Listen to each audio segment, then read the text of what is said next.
Let us not become weary in doing good, for at the proper time we will reap a harvest if we do not give up. Several years ago, I was in Mitchell, South Dakota. I got in late one night. I stopped at a cafe to grab something to eat, and very quiet. There wasn't much going on, and the gal looked like she was a little grumpy and wanted to get out of there because it was getting late. And so I went ahead and ate, and when I left a tip on the table, and I left a cross there. It says, "God's love you" on it. So I laid it down, and she saw that, and she says, "Mister," she says, "are you a pastor or a minister?" I says, "No," I says, "I can just consider myself a Christian." And she just busted out bawling. I thought, mercy, what do I do now? She says that her husband had just left her, had been very abusive to her. She had a 2 or 3 year old child at home. The electricity was ready to be shut off. She had no idea how she was going to pay the rent the next month. She just was beside herself and had no idea what to do. I says, "Have you prayed?" She says, "Well, no, I don't know how to pray," she said.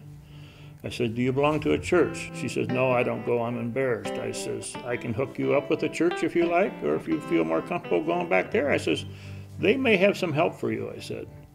So she says, "Really?" I says, "Yeah."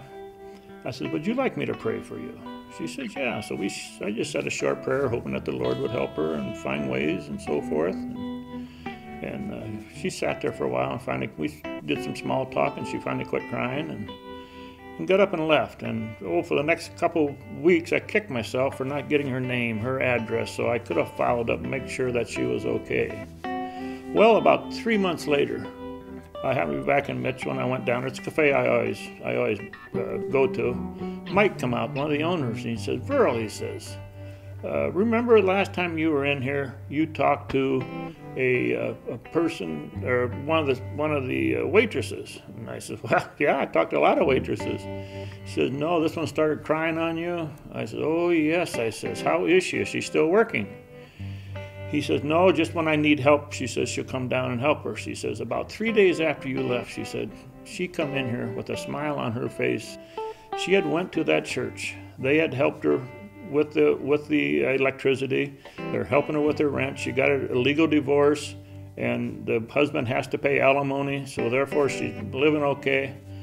The church has got a grant for her to help her go through nursing school, and she is just on cloud 9 right now.